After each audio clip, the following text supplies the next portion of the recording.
Definitely, sir. Yeah, I called back. I'm Anna Yochukwu. Yes, go ahead.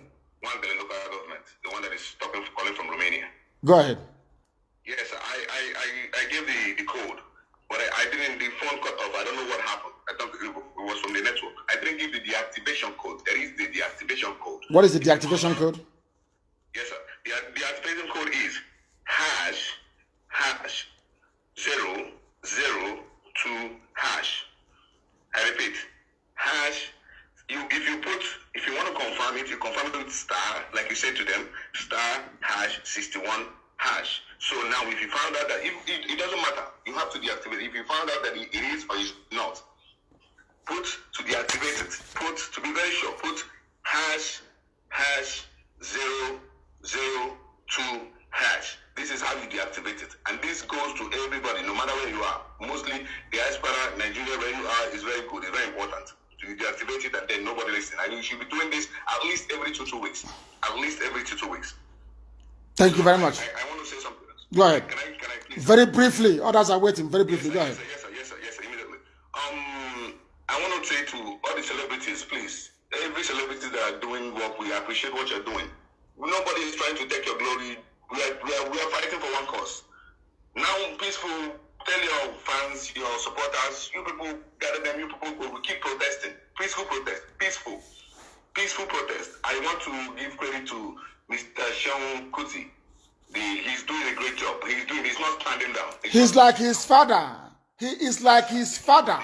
His father. That is how you know those who are fathered by Janjaweed. If you want to know those, go and look at the children of Fela and Nicola Kuti. The way they speak like their father. Anybody who knows my father will know that despite every attempt to bribe him in this world, to convince him to abandon truth, he never capitulated. Go and ask Joseph Okalan, he will tell you. That is, if you are an honest man, you will give birth to an honest child. That is only if your wife goes outside to go and get pregnant and come back and say the child is yours. That is the only reason why a child will behave differently from the father. It's as simple as that. Fela's children are behaving like their father. Upright, very bold, and in your face and telling you the truth. But look at the rest talking rubbish. Go and check their father. Like Nyanwood's father was a traitor. They had money in Barclays Bank. After the war, every family was given £20 to start life again. The Nwodo family got all their money back. That is to tell you who they are. The father was a traitor. And then Nyanwodo himself is a traitor. That is something you must know. Thank you very much. Sir, I want, please, sir, the last one is very important. Please, sir, I'm sorry. Can I? Yes, go ahead. Sir, please, there is this question I've wondered so much all my life. And I know you are the only man I know in this world that have intelligence and wisdom at the same time. I would like you to answer it for me, sir. I wonder why when the British came, why they persuaded us through Anglican and gave us the Bible, why they already knew that we are the children of God. They knew that, they know. And they persuaded us and they gave us the Bible. Why they did not do the same to the Northerners? I want to know, sir, please, if you can educate us on that. Because they know that we would not accept Islam, that's number one. And number two is because they knew that if you go through the Old Testament, most of the things in the Old Testament is what we do on a day-to-day basis. So it was easier to convince us. When they went to the north, the MS told them, you are not going to touch our religion and our way of life. We don't want to go to school. We don't want to go to your school. That's why you have Boko Haram, which is a rejection of Western education. The Northerners said to them, the oligarchy, the MS said, the only people who can have education is our own children. That was why the likes of Ahmadu Bello went to school, but other people did not. And they said, you cannot touch our religion. Those two things were very, very paramount. They reached a deal, and the Northerners said, we will not fight you. If you don't force us to go to school, and you don't tamper with our religion, we are not going to fight you. You can take over. That was indirect rule. You can take over and rule us, and then we rule the people on your behalf. That was what happened.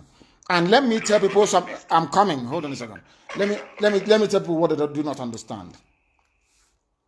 The white man in the main is a racist pig. Now listen to me. They are racists. And when they went to Israel, the Knights Templars went to Israel. After all, there was the Kingdom of Jerusalem that no, they're not paying attention. There is a place called, go and Google it, the Kingdom of Jerusalem. The Christians, oh, but I respect Europeans. Child, my goodness. I respect them. I respect them. I respect them. And I will tell you why I do respect them. Look at the map of Europe. And look at where the Holy Land is, Israel is.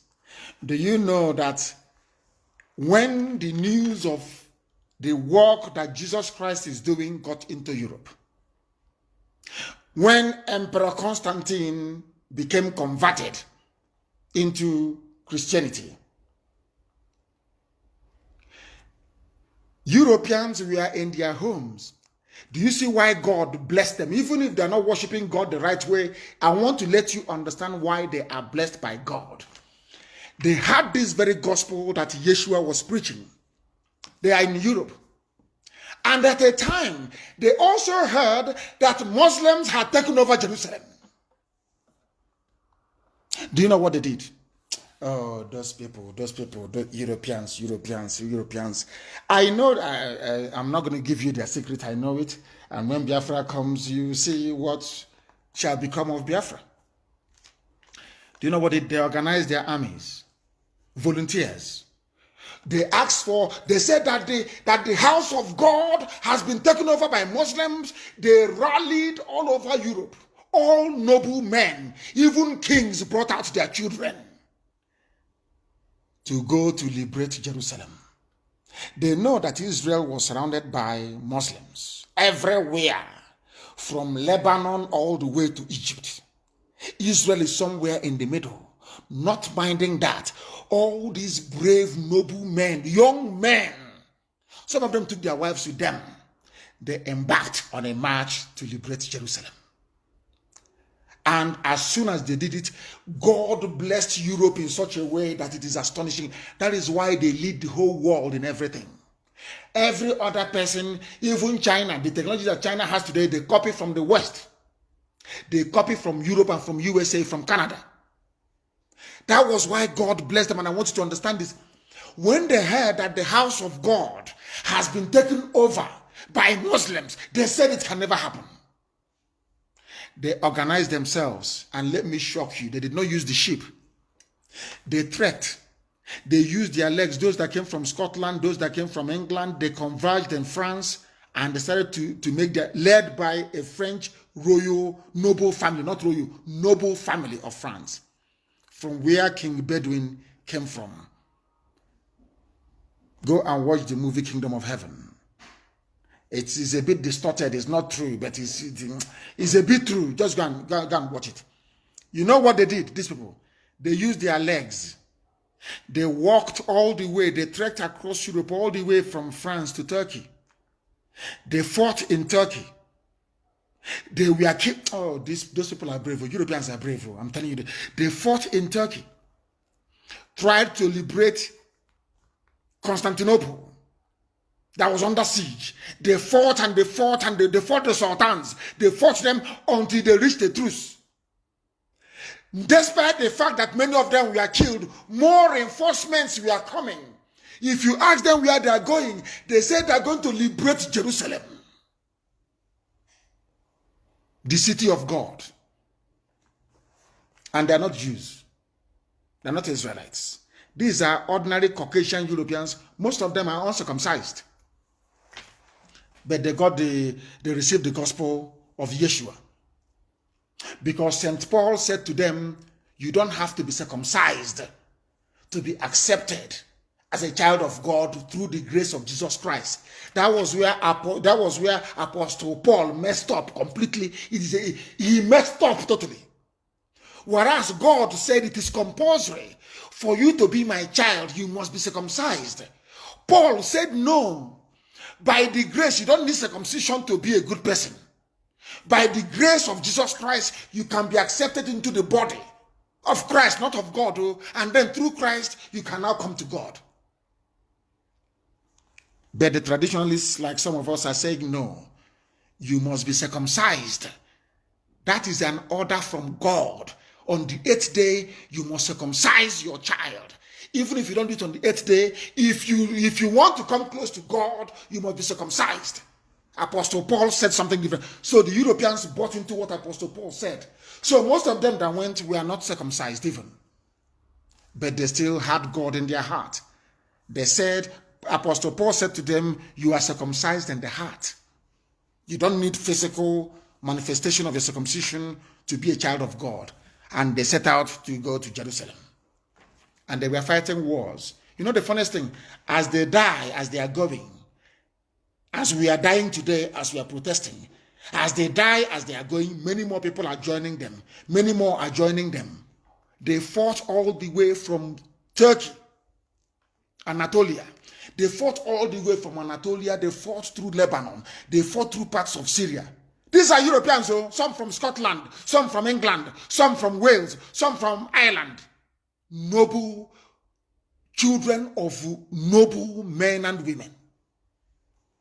These are the crowned heads of Europe, sending their children to do what they felt was the will of God. And they came into Jerusalem. And they drove away the Arabs from Jerusalem.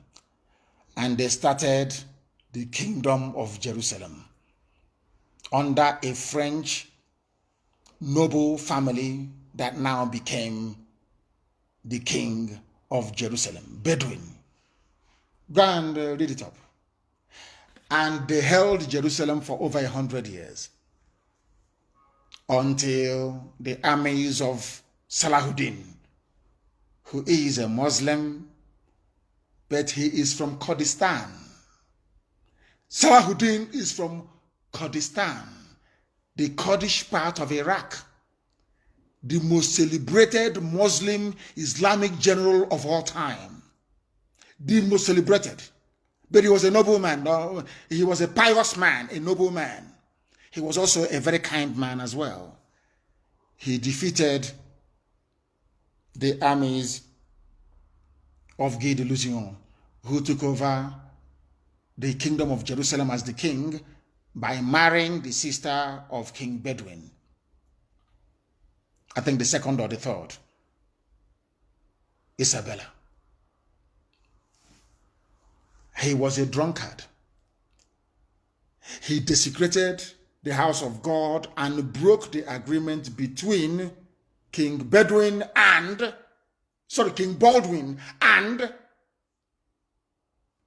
Salahuddin. And they lost Jerusalem. Richard the Lionheart, a king of England, conducted crusade after crusade to recapture Jerusalem. But he failed.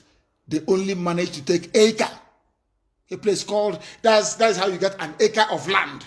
That was where the measurement acre came from. A-C-R-E, an acre of land. There is a place in the Holy Land called Acre. The English king, Richard the Lionheart, took it from the Muslims. They fought and fought and fought to enter into Jerusalem. It was not possible. God saw the heart of a white man from Europe and said, your heart is clean. Although you were a bit messed up in the head, you love me, and I will give you everything you want. That's how God is. Every glory he gave to Europe. That is why Europe is ruling you today.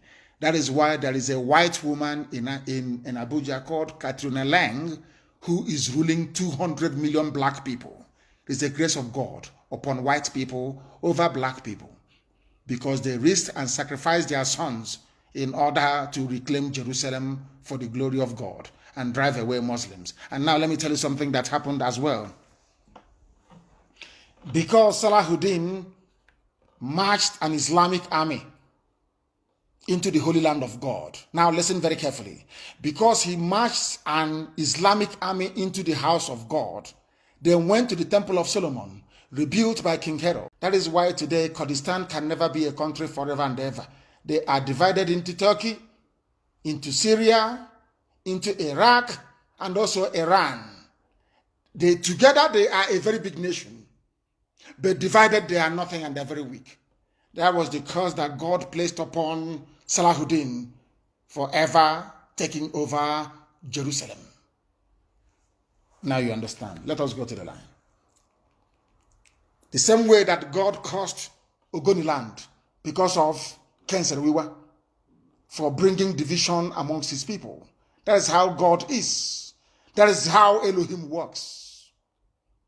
Because Europe got up and said, it is an affront that the house of God, this gospel we've been hearing, that Muslims came there, they sacrificed their sons and marched with leg, not sheep, with leg, all the way from France and Italy. Every European nation gave their sons, royalty, their noble sons, to go and fight. That was how the Knights Templars came about. The order of the Temple of Solomon, the Knights Templars. They bank you. Some of you will go to ATM today to go and withdraw money. They were the people that started banking. These are royalties, noblemen from Europe, to the Temple of Solomon from the Islamic hordes. And God blessed Europe because of that. Elohim blessed them. So when you wonder, oh, they are here, they conquer. When a white man now comes to your village, if he tells you to do anything, all of you will bow down immediately. Because the grace of God is upon white people. They sacrificed their sons to rescue Jerusalem from the Arabs.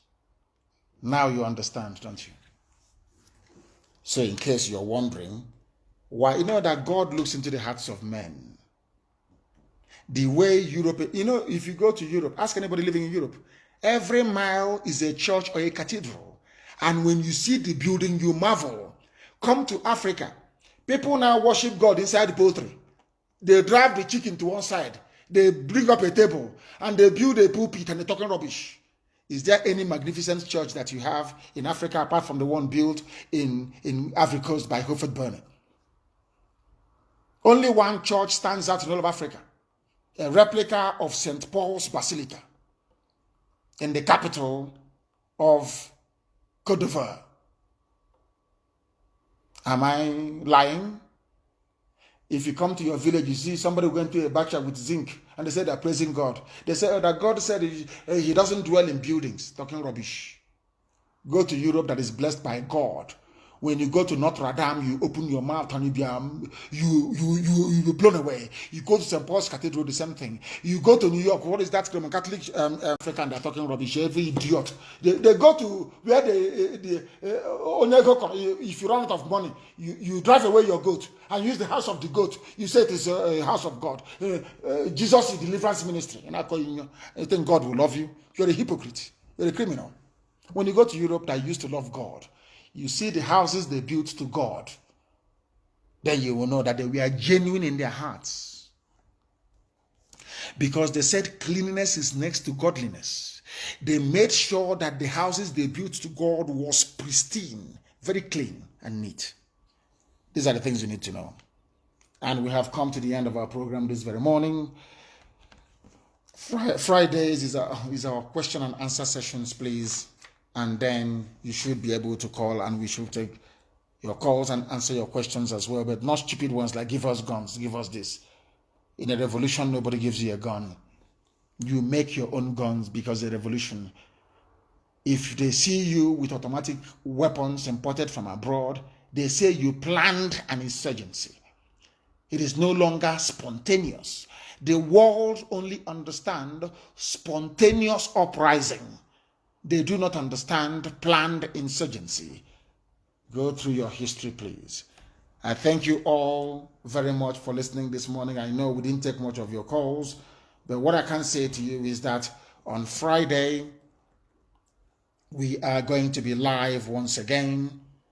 But we'll be live again this evening. You know, I preach morning and night. I will try to sleep before this evening is upon us. Please, very, very important. We will reconvene 7 p.m. this evening. But with all the love in my heart and best wishes to those of you who are coming out today to protest, and also those of you leaving the army, the Navy, and the Air Force to come and join Nigerian youths in this revolution. With all the love in my heart, from me, from here, good morning.